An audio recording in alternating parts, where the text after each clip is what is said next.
Hey, everybody. Welcome to this week's edition of Generally Irritable. Per usual, we have some exciting guests to share their big brains and fun information with us today. We've got a guest who I actually got to interview at the Young Women's Leadership Summit in 2021. It's a Turning Point USA event.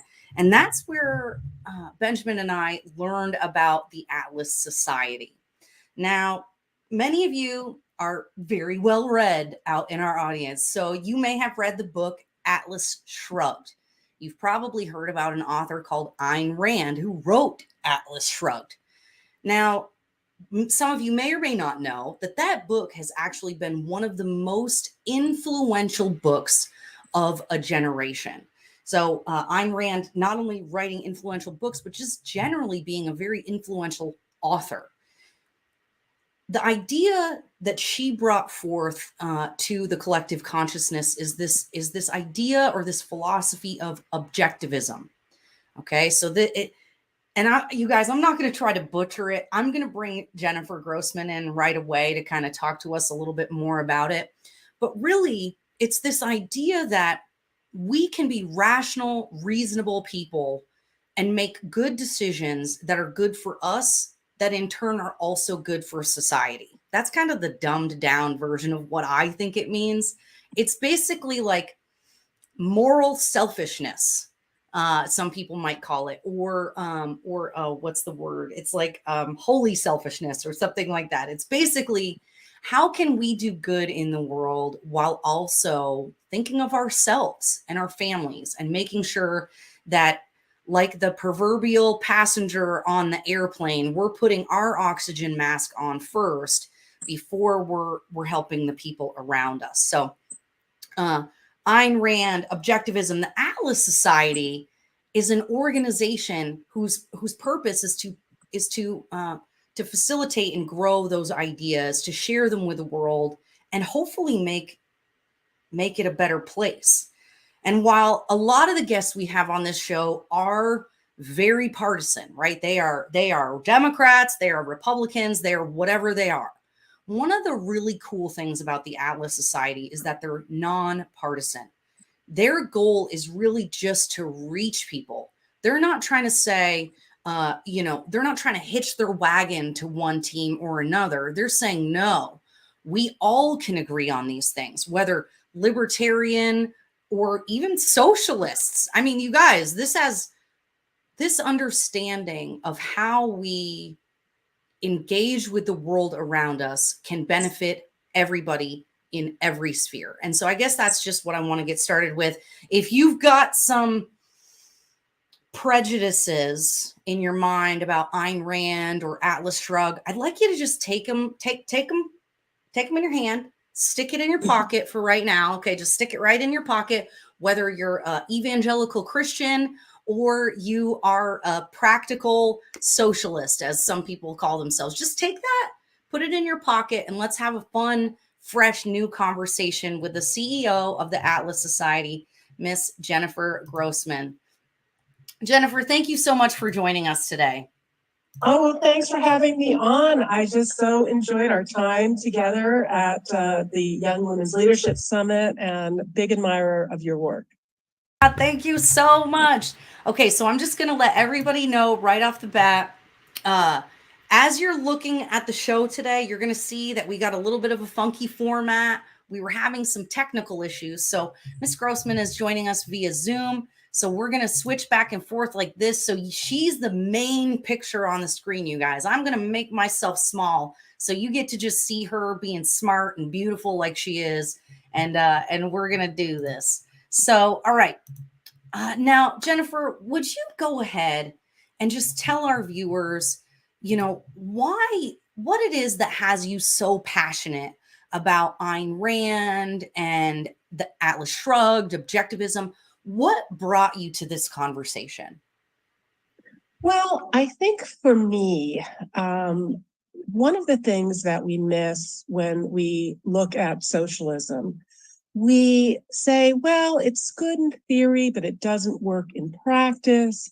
The motives are good. Even Friedrich Hayek, when talking about socialism, would say that it kind of came from a good place. And what Ayn Rand really brought to the party, now remember, she was born in 1905. Okay. She was 12. She was born in she was born in St. Petersburg. Oh, wow. She was born 12 years before the Bolsheviks took over. Yeah. She was 12. She watched that revolution from the window of her parents' apartment. And she lived under communism, under the Soviet Union, until she was able to escape in her early 20s. And so she saw that these calls for brotherhood, these calls for living for others, for socialism, were really motivated by something else. They were a facade for a power grab, and at core, they were motivated by envy, not by wanting to, build yourself up, but by wanting to take somebody else down. So I think that was really important. And isn't it important, good ideas don't have to be pushed on people by force. If it were really actually, if people could go along with that and there was this real brotherly camaraderie, would we have to murder 25 million people?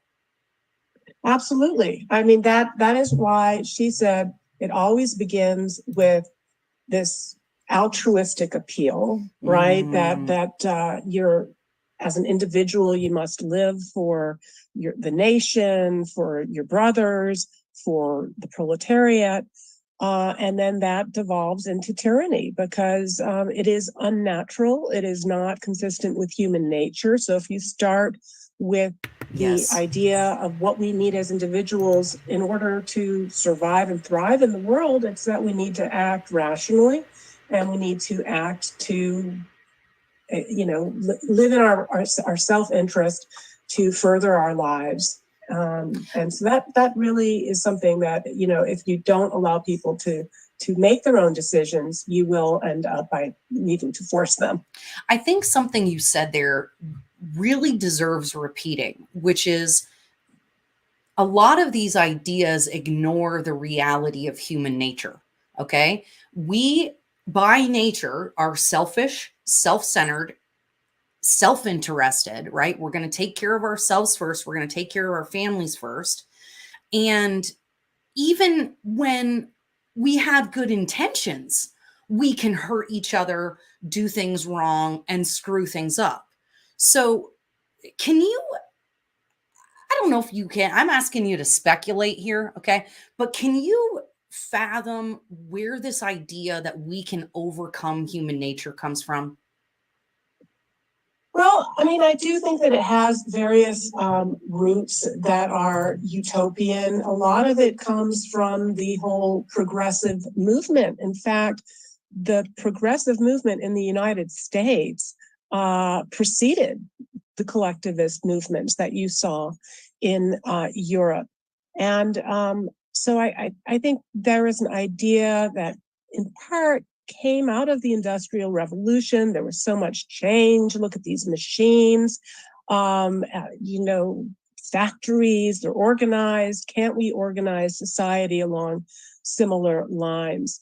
One thing I did want to mention, though, when you asked people to put aside their cognitive priors, Ayn Rand was an artist first and foremost, right? Mm-hmm. She was a philosopher, but she was an artist. She understood that art was the essential medium for the communication of a moral ideal. And when she talked about selfishness, and she also, was a bit of a showwoman. She knew how to kind of get people's attention and how to be provocative. And so she knew that selfishness, I think she knew that selfishness had a certain kind of negative connotation. So I want to be very clear that when Ayn Rand talks about selfishness, she's talking about self-interest. She's talking about rational self-interest. And I think there's a lot of confusion about that. I love that you're bringing that up. Right? I love that. So you can act in a way that is in your short-term self-interest, right? You can lie and cheat. You can enter into fraudulent relationships, which we see a lot of. That's not going to work out very, good for you in the end. If you decide to cheat your customers, well, you're very soon going to get a reputation for being somebody without integrity. Correct. And people aren't going to want to do business with you. So when you act in your rational self-interest, it means acting in your long-term rational self-interest. Oh my gosh. I love that you put it that way. I think that is so important to discuss. All right, you guys, I'm actually going to, Jennifer, I'm going to try something here with our view. Give me 1 second. What if I do this? You know what? Let's just go with that. And that way everybody can see us. And oh no, that's my terrible camera. No, that doesn't work. All right, we're trying something new. So first, I want to come back to what you just said, which is rational self-interest, long-term, short-term, right? A lot of times people think of selfishness, like you said, as being a negative thing. It means that you're cheating people or you're lying or whatever. But one of the things that we talked about a little bit is before we started airing was how women can have a tendency to really set aside what it is they want, but more importantly, what they need to self-actualize and to really fully participate, whether it's in their family, their church, the community, whatever it is. And so I wonder if you can speak to a little bit about how the Atlas Society is working to reach out to young women and to help them see, hey, kind of this thing that the society's been trying to sell you may not work. Hey, we might have a different idea.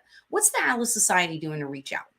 Yeah, well, I think that Ayn Rand actually has a lot of potential to appeal to young women. And again, our focus is primarily on connecting young people with the ideas of Ayn Rand and what she has to offer in terms of her moral defense of capitalism, her moral defense of individualism, that individuals have a right to act in their self-interest. Well, and I'm sorry, I'm totally going to interrupt you. I'm so sorry.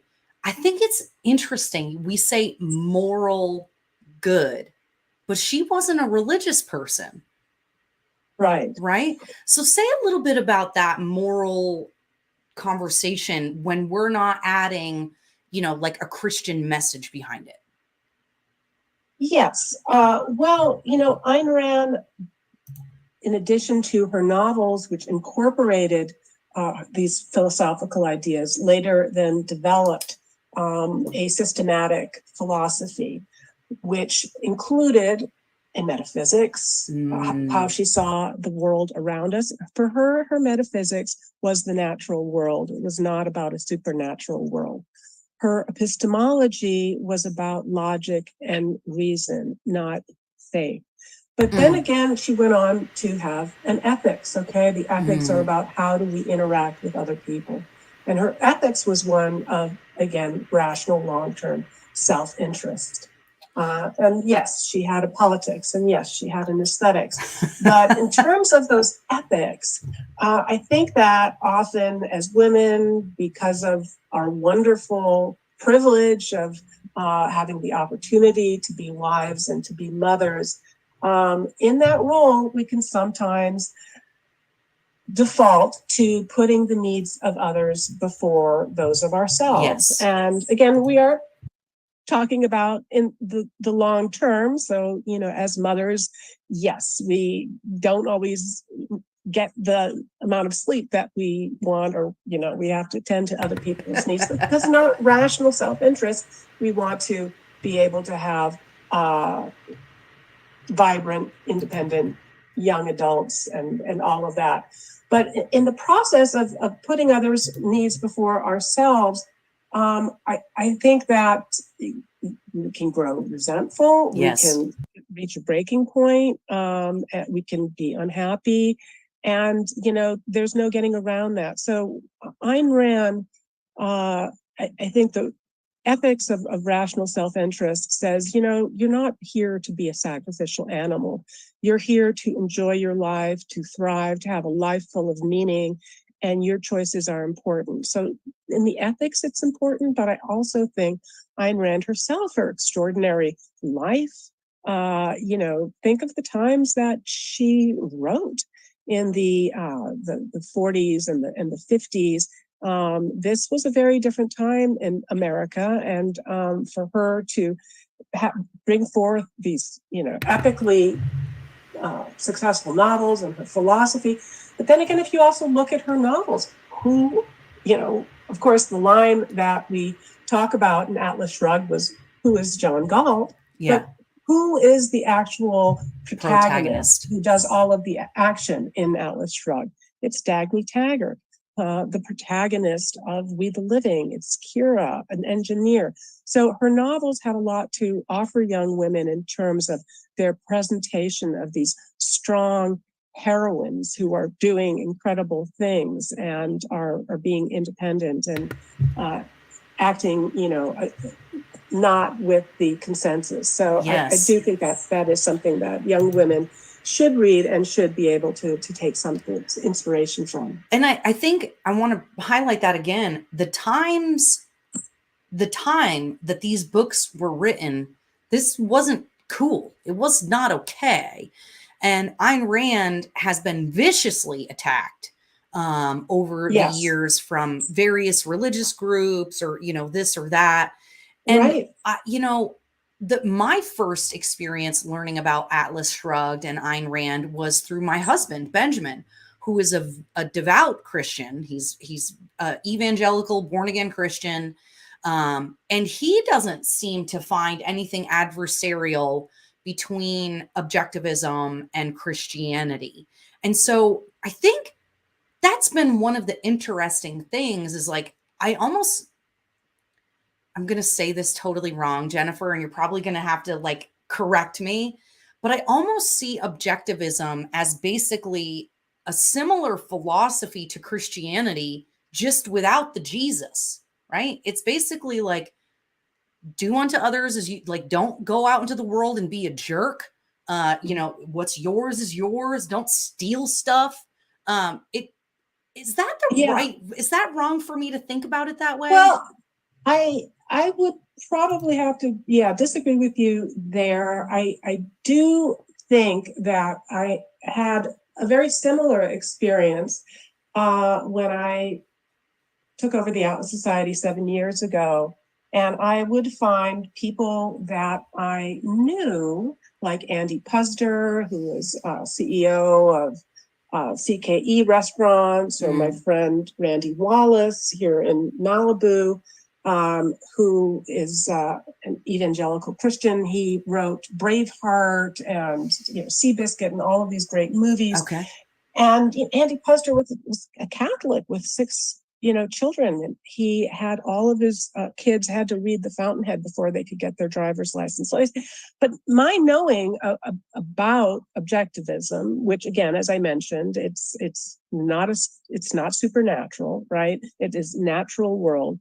It is not faith-based. Yes. It is about reason and logic. So there are differences, and I'm not going to whitewash those.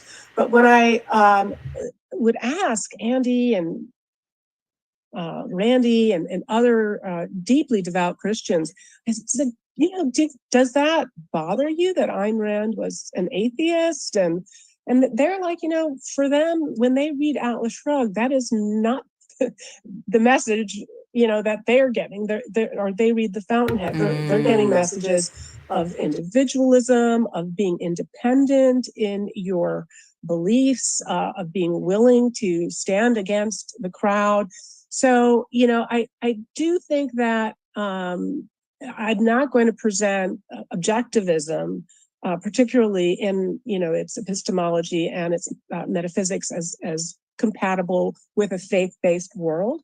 But for me, the big contribution that Ayn Rand gave us was her novels and the presentation of the ideas in the novels. And so that's why I wrote Can You Love God and Ayn Rand, because I fervently believe that you can. I've seen it with my own eyes. And that's why I actually think, and as I wrote in that article, that, what Ayn Rand really challenged was this idea that socialism had a moral high ground, that it was about brotherly love and it was about doing for others. And she talked about its true motives of envy and power lust and greed, as properly understood as the desire for the unearned. And, in doing that, that was something that the left and the socialists couldn't abide. And so I feel like they really, in a way, wanted to try to make Ayn Rand radioactive. Ooh. And so they exaggerated the importance of atheism and made it all about atheism, when that really was there's part of that, but that's not really what people take away when they read The Fountainhead or Atlas Shrugged. And they did that to try to make it make her radioactive in a Christian, largely Christian nation. And I think that they were somewhat successful in doing that, but I don't want, young Christians to be manipulated by that. They can think for themselves. And, if your faith is important to you, if your faith is strong and important to you, I guess I'd say, be confident in it. I don't think that, do you really think that it's going to be challenged? Agreed. Maybe it will be challenged. Maybe it will be challenged by learning more about objectivism. Well, and here's the thing, that's not a bad thing, right? As a Christian, I don't have to be afraid of my faith being challenged. I don't feel threatened by that because I am so grounded and rooted in my faith. I also know there's a ton of stuff that I don't know, can't answer, and have to just take on faith. And so I think, wow, you really hit it. There's been a lot of effort on, I think, on different sides, right? We've got these religious people. We got this, I call them the zealots, who you can't question. We got them too. Oh yeah, right? Like you can't got them too in objectivism. You can't say anything. Everybody's going to hell. It doesn't matter. Like nobody has grace. They're the judge and you have those people. And it's like they're so scared and afraid of losing their own sense of self that any questioning or consideration that there might be something else just kind of throws them into a loop. Totally. Yeah. No, I mean, I have seen this quite recently, as a matter of fact. When, there are people, have you noticed this? When there are people that say, oh, I won't debate that other side, right? Like, so what are you afraid of? Right? Exactly. What are you afraid of? Whether it is the, climate alarmists who won't debate the skeptics, or the Branch Covidians who won't debate the critics of lockdowns, or the CRT people who won't debate. Wait, did you just say trans people who won't debate? Did you just say Branch Covidians? Yeah, I mean it's a religion.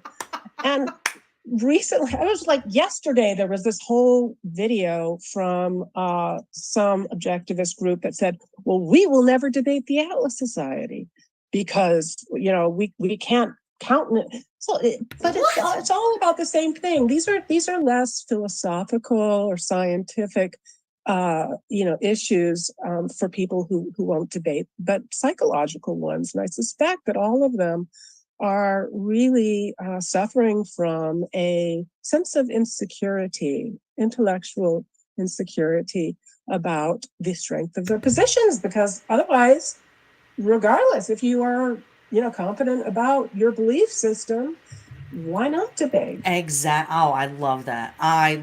And I think this world needs a lot more rational objectivism, reason, and using reason and logic is not, it's first of all, it's not antithetical to religion. It's not antithetical to anything. If you are, I'm going to move on from this really quickly. I don't know why I'm stuck on it. Especially as a religious person, I get frustrated with religious people because it's like you're damaging our ability to have conversations. God gave us logic and reason to understand the natural world. Okay. That is what I believe. And if that is true, then why do I have to be afraid of using my logic? I mean, yeah, well, you know, I'll say that our founder, the founder of the Atlas Society, David Kelly, said, if we are right, we have nothing to fear. And if we are wrong, we have something to learn. Oh my gosh.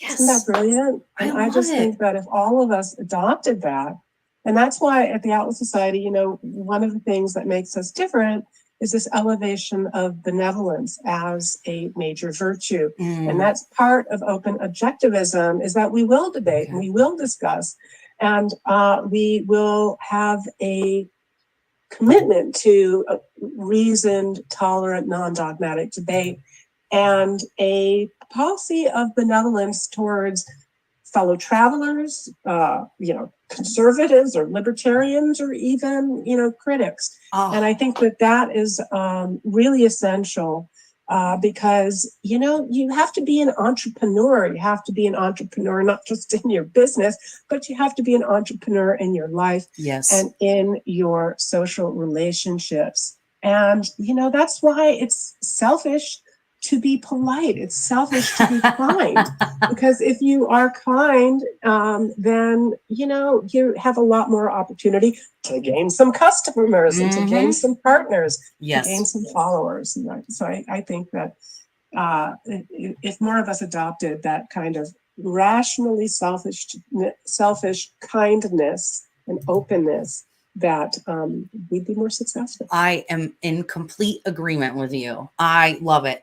So now I know the Atlas Society was one of the organizations that opposed the lockdowns, very much against government mandates and things like that. What would you say, is the Atlas Society doing any work around, you know, the oh my God, branch Covidians? I cannot wait to use that again later. Yes. Tell me a little bit about what you got going on with that. Sure. Yeah. So for one thing, you know, when this all came down, and again, this goes back to ethics and to politics, that, you know, individuals require to make their own decisions, and a government should be limited to simply protecting people's individual rights, whether that is in terms of its foreign policy, or, you know, its domestic policy of protecting people's individual rights. And this was a gross violation of people's individual rights. So again, we could bring a philosophical argument to bear. And just going back to what you had said earlier, I mean, I think that's at least one reason why objectivists and religious Christians should get along, because we are making an argument about why it is important for the state to stay out of dictating people's faith or religious practices or what have you. So we took an early and strong position against the lockdowns. I mean, and I lost, I'll be honest with you, I lost donors because of it, because people were scared and freaked out. And I said, you know, we really must stand on principle. We don't abandon our principles during an emergency. As a matter of fact, that's the most important time to remember, you know, why we have these principles. I was bitterly disappointed to see other, you know, so-called libertarian groups, even objectivist groups, making arguments in favor of, you know. Yes, the Libertarian Party chair of Vermont at the time, not the current chair. Olga is awesome, for the record, but the previous Libertarian Party of Vermont chair supported the lockdowns, supported vaccine mandates, and actually hijacked the party, refused to call meetings, and the party actually almost lost ballot access as a result. That's how hard he was working to promote. And I just think it's so strange to me how you can be a person who's a libertarian or an objectivist, and you can say that it's okay to give over any sort of power. Yeah. No, it was terrible. And then the other thing, early on, government started saying, well, we're going to give bailouts, right, to nonprofits, right, if you toe the line and do what we say. And there's another objectivist organization that was exposed as having taken massive bailout money. And all of a sudden, I start getting calls saying, oh, thinking that was my organization. I said, so I actually did a video and I wrote an article on all of the reasons why the Atlas Society didn't do that and would never do that. Because, we are in the business of transacting ideas. And if you can't find a way to innovate and switch things up and do that, we're not a movie theater, right? We're not we're not a drive-through. So we weren't. Yes, we were prevented from doing certain things like going to student conferences, but we found a way. I mean, we were among the only organizations, us and Turning Point, that in 2020 held our events. We went forward. We had our gala in 2020 in California, by the way. Not an easy thing to do. How did you get that? And then since then, so one of the innovations was, okay, well, they're not letting us out of our house, but I'm going to do weekly webinars. So I started doing those. And, many of the guests that we've had on, Jeffrey Tucker, Scott Atlas, Ian Miller, author of Unmasked, Johan Anderberg, author of a book about Sweden's experience, just consistently talking to people and putting out a challenge to the prevailing narrative. And it wasn't always easy, but because we're getting warnings from social media, they're going to take down our content. But I think it was important, and that's why I'm here. I am in complete agreement. It it requires some people to stand up, to take a stand, and to say no. And we thank the Atlas Society for being one of those organizations. Our church in Vermont was one of the only ones that didn't shut down. That said, that gave the nose to the state. And even though they tried to come in and shut us down, they tried to send the health department in. But luckily, our pastor and our leadership knew what our rights were and that they could and could not, what they could and could not impose. And if you don't take the time, folks don't take the time to understand the rules that we've all agreed to, right? And it's called the Constitution of the United States. If we don't know our rights, if we don't know if the rules that we live by, then the government can get over on us. So I just love what the Atlas Society is doing. I love that you guys are bringing this stuff to attention. I'm going to, as we wrap up here, I want to show everybody your beautiful website here for just a second. Let me see. I'm going to switch this around. So we've got awesome content here on the website, you guys. They have events coming up. They've got different webinars, podcasts, all this stuff. They've got Atlas University, so you can get activism kit. Look at activism kits. You can, and you can sign up for our summer conference in Nashville, where we're going to be bringing young people together with some of our longtime members of our donor community. We've got our gala, our 007th gala coming up in Miami in the fall. And then, of course, we've got all of our wonderful artistic content, our graphic novels, our animated videos. And increasingly, I'm excited to say, again, born out of the lockdown craziness, when we started having some of our social media threatened here in the United States, we started translating our content into over a dozen languages. And some of the videos that get, 1 million views here in the United States get up to 8 million views abroad. So we are bringing objectivism to the Middle East, to Latin America, to Europe. That is amazing. Okay. And you guys go here. Wait, let me, here's the, okay. You know what the most important part of this website is, you guys? this donate link right here. Okay. Donate today. Oh, people can donate stocks and cryptocurrency? Yeah. What? Okay. So you guys, if we want to make sure that young people in particular are hearing this message, if we want them to know that they don't have to be crazy leftists and that there are other if we want people to be out there spreading the message, you got to donate. Okay. You got to put your money where your mouth is. So everybody go to Atlas Society. Is it .com or .org? .org. And if you've never given to the Atlas Society, if you're a new donor, our trustees will match that donation. Ooh, so, how long is the $5 to the Atlas Society? Boom, it's $10 or what have you. Cool. And go and follow us. Also, I'd love for especially young people watching to follow us on any of the social media platforms. I know TikTok is controversial, but we're also on Instagram. Excellent. And that's where, we not only post our content and our videos, but we take audience questions. So people say, whatever it is,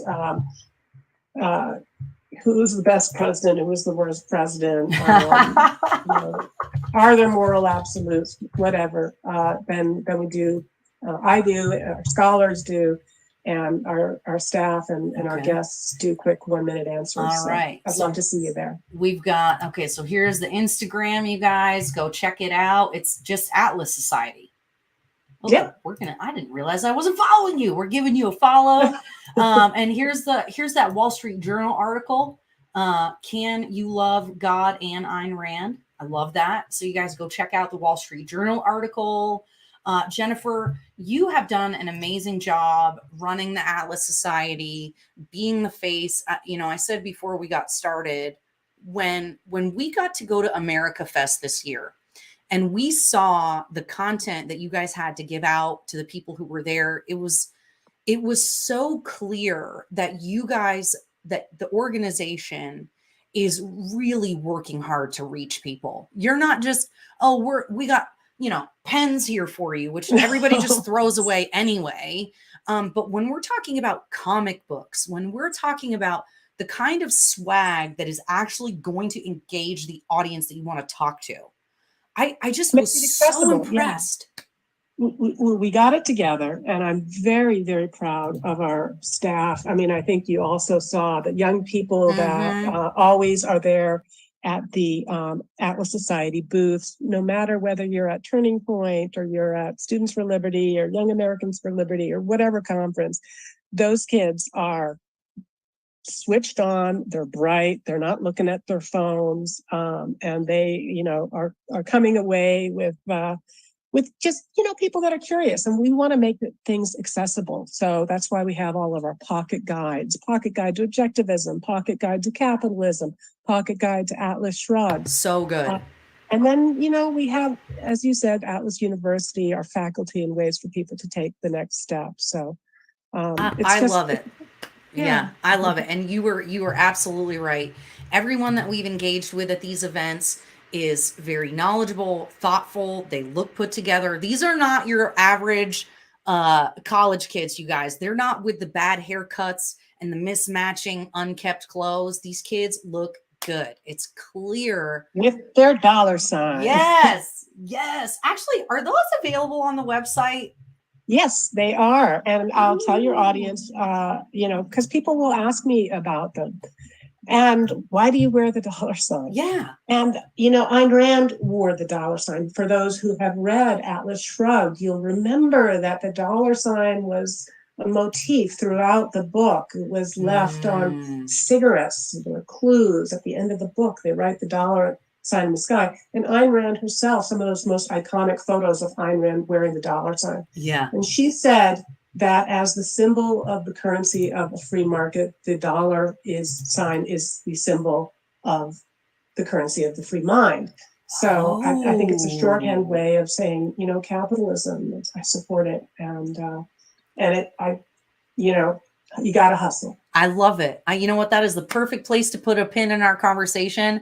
Jennifer Grossman, CEO of the Atlas Society, thank you so much for being with us today. Thank you for joining us. And especially thank you for everything that you do for the country and for the world. Yes. All right. Right back at you. Amen.